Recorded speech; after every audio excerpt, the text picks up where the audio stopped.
Hello, dear global sports socialites. Welcome. Today is a day in July. So I'm in Norwich. I'm back in Norwich, which is lovely for a little bit. I think I might have said that last video. So obviously that got quite busy at the end of the other week, and now being in England for a couple of weeks, maybe the routine didn't quite stick, but that's okay because we're figuring it out still. But anyway, welcome to Global Sports Social. This might be quite brief, but yeah, I'm back in Norwich. I'm not facing the best way because the best way is behind me, but it gets a bit dark. But if you look around, see, there's the best way. That's the best view, but now I'm a bit dark. So instead, you're going to have to look at Five Guys, which is over there, and dream of burgers. So yes, quite a lot going on at the moment, and I will get back to the more steady sports routine once life is more steady back in Perth. But it is lovely being back in England, although it does feel like I've never been away. That's slightly strange to be back in Norwich, but I know that there's a few signings going on and people are excited about the new season ahead. So some people who maybe know more about the players than I do.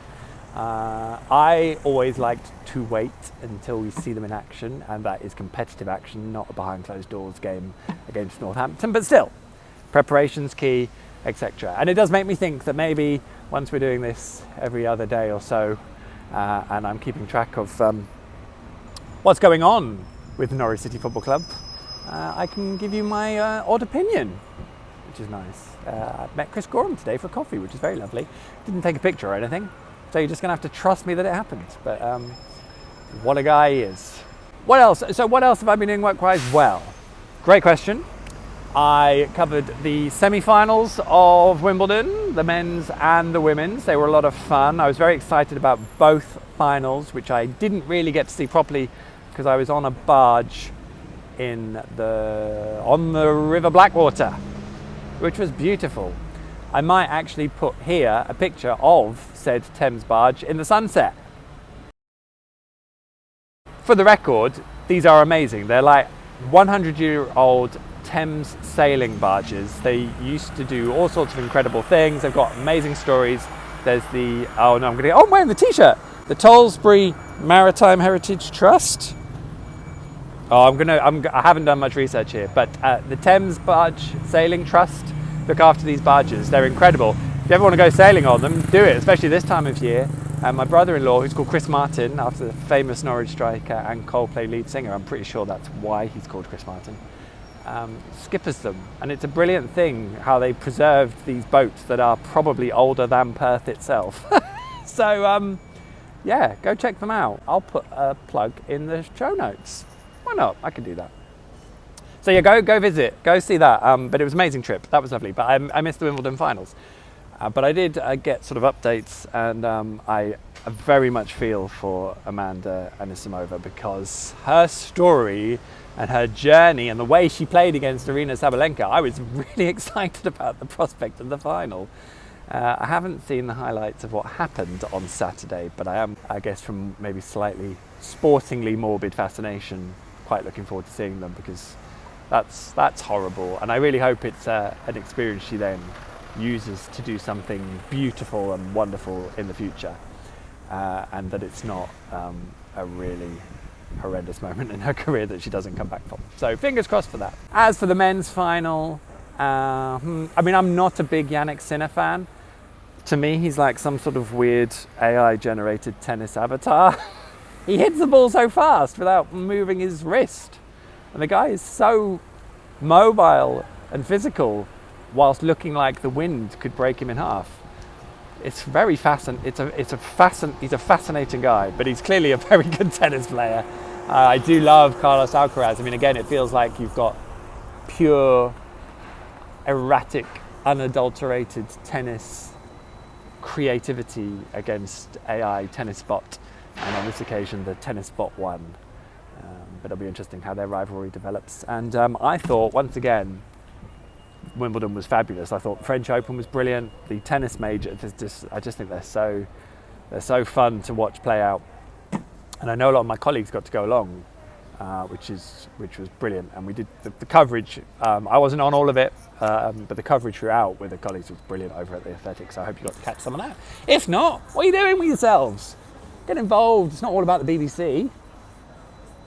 So yeah, I am kind of doing some work, as you'll have heard, while I'm over in the UK. So I've got the Open coming up, the Open Golf. Not exactly sure what I'm doing, but we've got loads of people on it.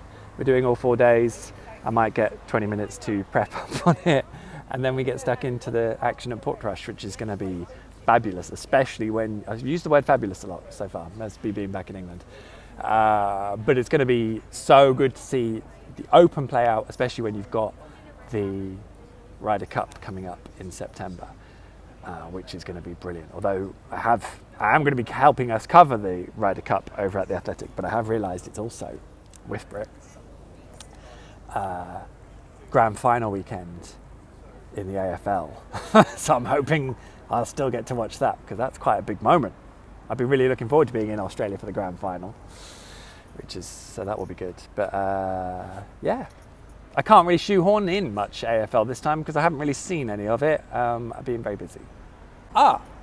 So I could mention the Club World Cup, but I haven't really seen anything other than the fact that Chelsea beat PSG, which is pretty spawny of Chelsea, isn't it? I mean, yeah, but they should come away from a tournament like that with like 75 million quid or whatever it was. You go to the Athletic for official figures. And also then get lamped by Luis Enrique, which sounds hilarious too. So I've got quite a bit of highlights catching up. If you've seen any of this stuff, let me know. You can return the favour this time and keep me abreast of all the sports. If indeed anyone in the UK did actually watch the Club World Cup, because it's been a pretty surreal tournament where FIFA have been trying to bill it as the biggest thing in football, soccer ever. And I think everyone in the UK, it feels like, have been a bit like, can we just have a break, please? The cricket's on. Which, by the way, another fabulous test match. England somehow picking it off again and setting up the Ashes quite nicely, I feel like. I think Australia are in the Windies at the minute, so I haven't kept track of how that's going either. So basically this is like 8 minutes of me telling you all the stuff I don't know about, which in truth is probably how this video will go. But it's just nice to see your face, he says. So yeah, Club World Cup happened, the cricket happened. I think that covers most things off, sports-wise. I mean, this is the middle of my holiday, sort of, apart from the golf. So yeah, please forgive the slightly lean actual information in this video, but it's okay. You know, the last time I did one of these recently was in Perth CBD, and this one's in Norwich CBD, which as a CBD takes about 3 minutes to walk around, but I'm kind of used to it. There's a murderer's pub, that's pretty cool. There's a nice alleyway down there, look.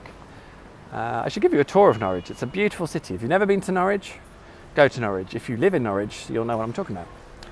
I would try and just get you a video of an image of the castle. That feels like something I could maybe deliver you as I say goodbye. But hope you're all well. Let me know in the comments, as always, what you're watching and following and enjoying. I am heading back to Australia next week in time for the next Grand Prix. The British Grand Prix was fun, enjoyed that as well. So yeah, I'll be back for that, whichever one that is. It's Belgium, isn't it? I'm pretty sure it's Belgium. And there's also the Derby in the AFL, which is Fremantle against West Coast. I'm very much looking forward to that as well. So there you go, I did manage to shoehorn some AFL in. And there is Norwich Castle. Beautiful. Good old Norwich. This has been a pleasure. As I said, I'll get back to a more regular routine, but this might have to do for the rest of the week. But I've kept it under 10 minutes, so that's good. Keep well, send me your messages, tell me what you're up to. It'll be lovely to hear from you. I look forward to reading them. And I'll see you again soon. In the meantime, enjoy the castle that's nearest to you, wherever you are in the world.